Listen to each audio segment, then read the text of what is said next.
الحمد لله نحمده ونستعينه ونستغفره ونعوذ بالله من شرور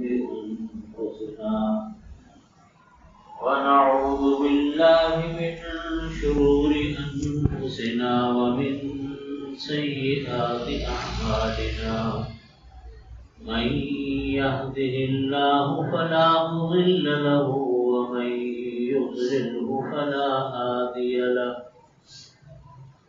وأشهد أن لا إله إلا الله وحده لا شريك له وأشهد أن سيدنا وسندنا ومولانا محمدا عبده ورسوله وقال الله تعالى في القرآن المجيد والعصر إن الإنسان لفي خسر إلا الذين آمنوا وعملوا الصالحات وتواصوا بالحق وتواصوا بالصبر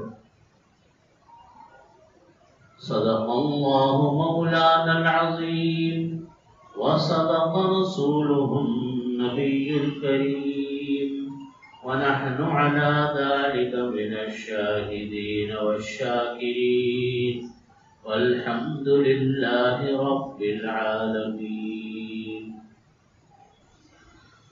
بزرگان محترم، برادران عزیز، میں نے پچھلے سے پیوستہ جمعے کو سورۃ العصر پر بات شروع کی تھی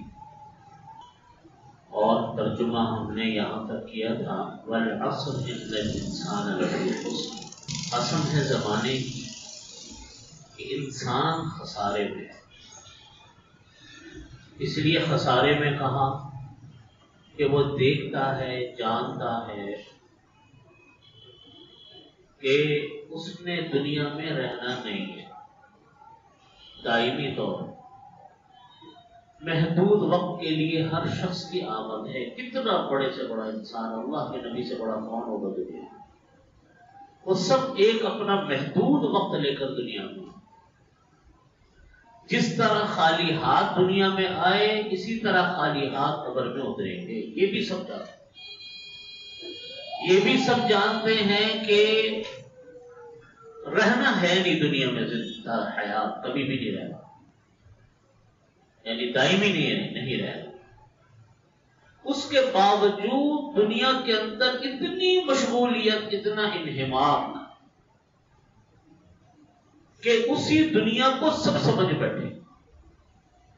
اتنا انہمام کہ ایسے لگے دنیا کے چکروں میں کہ اللہ کے حکموں کو بھی بھول گئے، اللہ کی باتوں کو بھی بھول گئے، نبی علیہ السلام کی فرمان کو بھی بھول گئے اور دن رات بس دنیا کمانے کے چکر میں لگ گئے. نہ حلال کی فکر، نہ حرام کی فکر، کسی چیز کی فکر نہیں، بس دنیا دنیا. اس کو کہا کہ انسان لفی خسر، کہ انسان خسارے میں ہے. یہ خسارے والے کام تو ہیں کہ آخرت کو ہی بھول گئے، وہاں کی کوئی تیاری نہیں ہے، وہاں کی کوئی فکر ہی نہیں ہے، وہاں کا کوئی ذکر ہی نہیں ہے.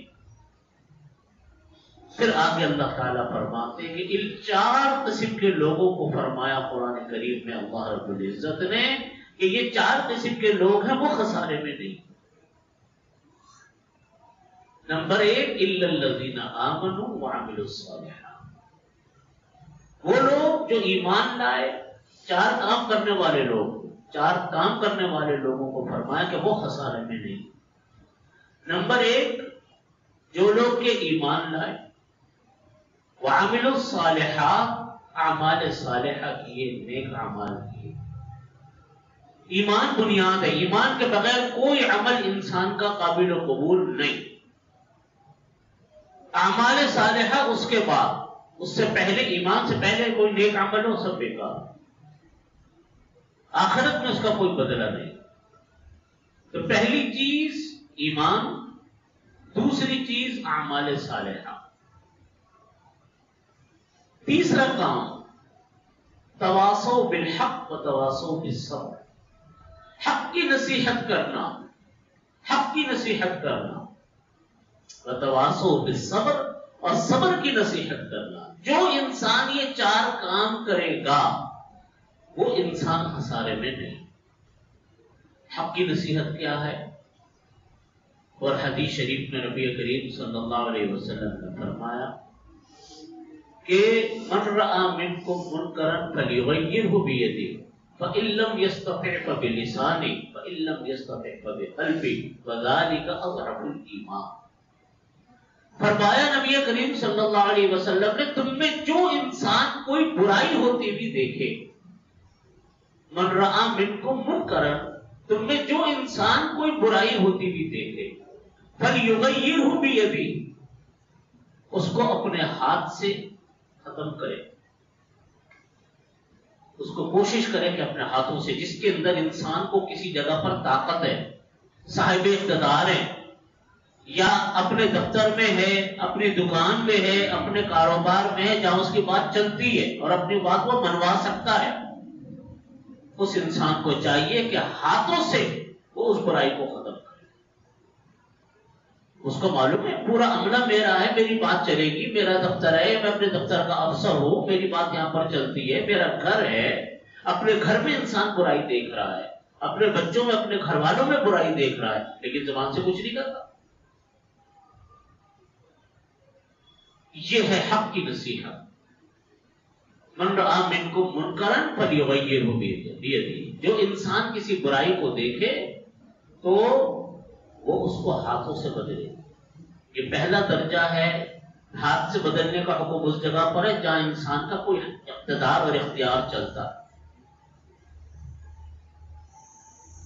فَإِن لَّمْ يَسْتَطِعْ فَبِلِسَانِهِ، ہاتھ سے اور اپنے اختیار سے بدل نہیں سکتا تو اپنی زبان سے لوگوں کو کہے، لوگوں کو سمجھائے۔ سمجھانے کے دو طریقے ہوتے ہیں، ایک انفرادی طریقے سے، جیسے مجمع میں بات کہی جا رہی، بیانات میں، دروس میں بات کہی جاتی ہے، اور کبھی تنہائی میں سمجھائی جائے کہ دیکھو بھائی یہ گناہ کا کام ہے، یہ کام مت کرو، یہ غلط کام ہے، یہ کام مت کرو، یہ آمدنی حرام ہے، یہ کام حرام ہے، طریقہ غلط ہے، یہ کام نہیں۔ بلب یہ سفید بلسان ہے، زبان سے بھی انسان کہہ سکتا ہے، سمجھا تو سکتا ہے۔ آج ہم لوگوں نے اپنے بچوں کو ٹوکنا چھوڑ دیا۔ آپ دیکھیے آج ہم اپنے بچوں کی ذہن سازی کہاں کرتے ہیں؟ ہم اپنے بچوں کو لے کے بیٹھتے کہاں ہیں؟ رمضان گزر گیا، شوال گزر گیا، ذی الحجہ گزر گیا، اپنے بچوں کو یہ تک نہیں بتایا کہ ان مہینوں کی اہمیت کیا ہوتی۔ محرم گزر گیا، لوگ سمجھتے ہیں کہ محرم تعزیہ نکالنے کے لیے آتا، جلوس نکالنے کے لیے آتا، حالانکہ نبی کریم صلی اللہ علیہ وسلم کی تعلیمات دوسری ہے محرم کے لیے۔ حضرت حسین رضی اللہ عنہ کے ساتھ کیا واقعہ پیش آیا، کتنا بڑا ظلم حضرت حسین رضی اللہ عنہ کے ساتھ ہوا کربلا کے مقام پر، کیا واقعہ تھا؟ اپنے بچوں کو بتاؤ تو صحیح۔ بچے نماز نہیں پڑھتے، ماں باپ بے فکر ہے کہ نہیں پڑھتے، کون کہتے، کون کہے گا؟ کون کہے گا؟ ماں باپ نہیں کہیں گے تو کون کہے گا؟ اور کون آئے گا دنیا کہنے کے لیے؟ نبی کریم صلی اللہ علیہ وسلم کے بارے میں لکھا کہ صبح کو تو سبھی اٹھتے تھے تہجد کے وقت میں، تو فجر کی نماز سے پہلے حضرت عائشہ، حضرت فاطمہ رضی اللہ عنہا کی شادی ہو چکی تھی حضرت علی رضی اللہ عنہ سے، ان کے گھر جا کر اٹھاتے تھے ان کو، حالانکہ معلوم وہ سب تہجد گزار تھے، لیکن بحیثیت ایک باپ کے ان کو یہ فکر تھی کہ ہو سکتا ہے کہیں سوتے نہ رہ گئے ہوں۔ وہ تو بچپن سے بچے تو جو ماحول دیکھتے ہیں بچے تو وہ سیکھتے ہیں۔ جب بچے دیکھتے ہیں کہ اپنے والد کو کہ میرے والد تہجد میں اٹھتے ہیں تو بچے بھی اٹھے تھے۔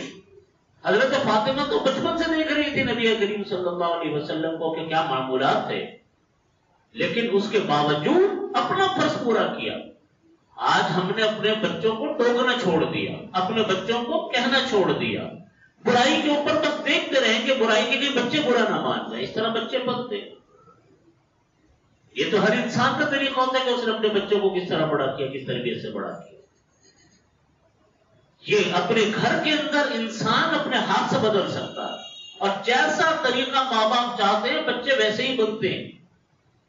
بچے تو موم کی طرح ہوتے ہیں، جیسے موم ڈھلتی ہے ایسے بچے ڈھل جاتے ہیں. یہ اللہ نے فطرت بنائی ہے.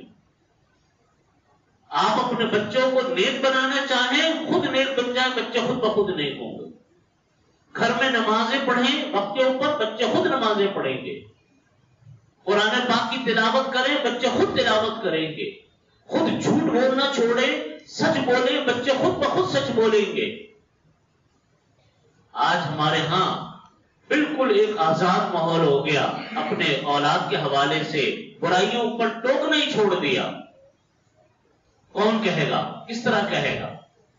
تو فرمایا نبی کریم صلی اللہ علیہ وسلم نے من رآ منکم منکرا فلیغیرہ بیدہ، اپنے ہاتھ سے اپنے طاقت سے اس کو بدلو جہاں آپ کا حکم چلتا ہے. فإن لم يستطع فبلسانہ، جہاں بات طاقت نہیں چل سکتی وہاں زبان سے سمجھاؤ، لوگوں کو کہو. آپ کہیں گے دو چار انسانوں کے دل پہ تو اثر ہوگا. فإن لم يستطع فبلسانہ فإن لم يستطع فبقلبہ. کسی برائی کو نہ ہاتھ سے روک سکتے ہیں نہ زبان سے روک سکتے ہیں، فبقلبہ، تو دل سے تو برا جانو. وذالک اضعف الایمان، فرمایا کہ ایمان کا سب سے کم درجہ یہ ہے کہ دل سے تو برا جانو. کوئی ایسی جگہ پر ہے کہ آپ کچھ نہیں بول سکتے، زبان نہیں کھول سکتے، لیکن اس کو آپ دل سے برا سمجھیں. حق بات کے 3 درجے ہوتے ہیں. حضرت علامہ شبیر احمد صاحب عثمانی رحمۃ اللہ علیہ کا ملفوظ ہے. وہ فرماتے ہیں جو بات حق نیت سے، حق طریقے سے اور حق بات ہو، حق نیت ہو، حق طریقہ ہو کی جائے ضرور اثر رکھتی. کتنی باتیں بیان فرمائی؟ 3. بات حق ہو، نیت حق ہو، طریقہ حق ہو. حق بات کا مطلب کیا کہ جو بات اس نے کہی ہے وہ بالکل سچی بات. نیت اس کی اپنی بڑائی جتانا نہ ہو کہ جی لوگ مجھ کے میری واہ واہ کریں گے. نیت دوسرے کی اصلاح ہو. جب انسان کی نیت ٹھیک ہوتی ہے انسان کی بات کے اندر اثر پیدا ہو. اچھی نیت سے جو کام کیا جاتا ہے اللہ تعالیٰ اس کام کے اندر برکت ڈالتے ہیں. آپ دیکھو پاس کام کو اللہ تعالیٰ کتنا بڑا بنا دیتے ہیں. ہوتا ہی نہیں ہوتا. چھوٹا سا کام شروع ہوا تھا، دیکھتے دیکھتے دیکھتے دیکھتے پھیلتا چلا گیا. یہ وہ لوگ ہوتے ہیں جن کے اندر نیت ان کی حق ہوتی ہے، طریقہ ان کا حق ہوتا ہے، کام ان کا حق ہوتا ہے. تو حق بات ہو، حق نیت ہو اور طریقہ بھی حق ہو. طریقہ حق ہونے کا مطلب یہ کہ وہ طریقہ ہو جو انبیاء کا طریقہ ہے. انبیاء کا طریقہ کیا ہے کہ پلٹ کر سخت بات نہیں فرماتے تھے. یہ انبیاء کا طریقہ. تمام انبیاء کرام کی ایک سنت ہے کہ تمام انبیاء کرام بکریاں چراتے تھے. آپ تاریخ میں پڑھ لو، کتابوں میں پڑھ لو، تمام انبیاء کا طریقہ بکریاں چراتے. جس نبی کے حالات میں پڑھے گے بکریاں چراتے. اس کے بارے میں بہت سارے حضرات مفسرین نے، محدثین نے لکھا کہ یہ بات کیا ہے بکریاں کیوں چراتے. اس کی وجہ یہ لکھی کہ بکری ایک معصوم جانور ہوتا ہے اور انسان جس کے ساتھ رہتا ہے اس کے اثرات آتے ہیں. کبھی ایک بکری ادھر بھاگ رہی ہے، ایک ادھر بھاگ رہی ہے، ایک ادھر دوڑ رہی ہے، ایک ادھر دوڑ رہی ہے. پکڑ پکڑ کر ایک جگہ پر جمع کرنا، اس سے صبر کا مادہ پیدا ہو اور مزاج میں نرمی پیدا ہوتی ہے. اور نبی کی یہ شان ہے کہ قوم کو لے کے جانا ہے. کوئی قوم ادھر جا رہی ہے، کوئی ادھر جا رہی ہے، سب کو پکڑا، غصہ نہیں کیا، سب کو سیدھے راستے پر رکھا، سیدھا لے کر چلے. یہ وجہ لکھی ہے. نبی کریم صلی اللہ علیہ وسلم نے بکریاں چرائی اور انبیاء کرام نے بکریاں چرائی. تو یہاں پر آپ دیکھیے کہ انبیاء کی شان پلٹ کر جواب دینا نہیں تھا. جیسے نبی کریم صلی اللہ علیہ وسلم کو مشرکین مکہ نہ کہتے تھے وَإِنَّا لَنَرَاكَ فِي سَفَاهَةٍ وَإِنَّا لَنَظُنُّكَ مِنَ الْكَاذِبِينَ. ہم تو آپ کو سمجھتے ہیں بیوقوف انسان. یعنی اللہ کے نبی کو ایک عام آدمی کہہ رہا ہے وَإِنَّا لَنَرَاكَ فِي سَفَاهَةٍ، ہم آپ کو سمجھتے کہ آپ سے بیوقوف آدمی ہیں. وَإِنَّا لَنَظُنُّكُم مِّنَ الْكَاذِبِينَ، اور ہم آپ کو جھوٹا خیال کرتے ہیں، جھوٹے انسان. نعوذ باللہ. یہ کس کو کہا جا رہا ہے؟ اللہ کے نبی کو. قرآن کریم میں آتے ہیں آیت ہے قرآن پاک. اس کے جواب میں نبی کریم صلی اللہ علیہ وسلم کیا فرماتے ہیں؟ وہ ڈانٹتے نہیں ہیں. فرماتے یا قوم لیس فی سفاہۃ ولکن رسول من رب العالمین، اے میری قوم میں کوئی بیوقوف انسان نہیں ہے، بیوقوفی کی باتیں نہیں میں کرتا، میں تو رسول ہوں رب العالمین کا. اتنی سخت بات کا جواب اتنی نرمی سے، اتنی سخت بات کا جواب اتنی نرمی سے. یہ شان ہے انبیاء کرام علیہ الصلوۃ والسلام کی. بات اپنی پوری کی، اپنا اللہ کا پیغام پورا پہنچایا، اللہ کا پیغام پورا بتایا. آپ دیکھیے اس کا نتیجہ یہ ہوا کہ جنہوں نے مانا کچھ نے نہیں مانا، کسی نے کچھ نہ مان لیا، کچھ رہ گئے. جنہوں نے مان لیا وہ صحابی بنے، دنیا میں اعلیٰ اور عرفہ مقام حاصل کیا، آخرت میں اعلیٰ اور عرفہ مقام ان کو ملا. جو رہ گئے سو رہ گئے. لیکن اللہ کے نبی نے اپنی بات پوری کی. تو بات حق بات کرنے کے کتنے طریقے ہیں؟ 3. بات حق ہو، طریقہ حق ہو، اور نیت حق ہو. اب ہمارے ہاں بعض لوگ بات تو حق کرتے، نیت بھی حق ہوتی ہے، لیکن طریقہ غلط ہو. مثلا مجمع عام میں لوگوں کو نصیحتیں کرنی شروع کر دی. ایک ہوتی عمومی نصیحت، اور ایک ہوتی کسی انسان کو، ایک آدمی کو ٹوکنا، سب کے سامنے ٹوک رہے ہیں. تو یہ طریقہ نہیں ہوتا. کسی سے کوئی انفرادی بات کرنی ہے، علیحدگی میں اس کو سمجھا دے تاکہ اس کو شرمندگی نہ ہو. ہمارے ہاں بعض لوگ حق بات کرتے ہیں، دوسروں کو نیچا دکھا دیتے، دوسروں کی عزت نفس کے اوپر اثر ہوتا ہے. نتیجہ کیا ہوتا ہے؟ نتیجہ یہ ہوتا ہے کہ وہ بات دل پر اثر کرتی نہیں. اس لیے حق بات ہو، طریقہ بھی حق ہو، اور نیت بھی حق ہو. حضرت موسیٰ علیہ السلام کو اللہ تعالیٰ نے فرعون کے پاس بھیجا، اور انہوں نے کہا کہ میرے ساتھ حضرت ہارون علیہ السلام کو بھی کر دیں. قرآن کریم میں واقعہ آتا ہے حضرت ہارون علیہ السلام کو بھی اللہ تعالیٰ نے ساتھ بھیج دیا. جب اللہ رب العزت نے حضرت موسیٰ علیہ السلام کو یہ حکم فرمایا کہ وَقُولَا لَهُ قَوْلًا لَيِّنًا لَعَلَّهُ يَتَذَكَّرُ أَوْ يَخْشَىٰ. فرعون اتنا متکبر، اتنا سفاک، اتنا ظالم بادشاہ تھا کہ وہ آگے سے کسی کو یوں کہتا تھا کہ انا ربکم الاعلی، تمہارا رب تو میں ہوں، تم کون سے رب کی بات کرتے ہو، تمہارا خدا میں ہوں. وہ خدائی کا دعویٰ کرتا. وہ پھانسیوں پہ لٹکاتا تھا، جو اس کی کھجور کی ٹہنیوں کی پھانسیاں ہوتی تھی اس کے اوپر دیتا تھا. اور اس کے طریقے یہ لکھے کہ یہ 2 کھجور کے درخت ہوتے تھے برابر برابر، اس کو یوں کراس کے اندر باندھ دیا کرتا تھا رسیوں سے، یوں موڑ کر کراس کر کے باندھ دیا. پھر ایک آدمی کو لایا جاتا، اس کی ایک ٹانگ ایک ہاتھ اس درخت سے، ایک ٹانگ ایک ہاتھ اس درخت سے باندھا جاتا، پھر رسیوں کو کھولتا. تو وہ درخت اپنے قوت سے جو واپس جاتے تھے تو آدمی کے 2 ٹکڑے ہو جاتے. یہ اس کی پھانسی ہوتی. فرعون اتنا ظالم، اتنا سفاک.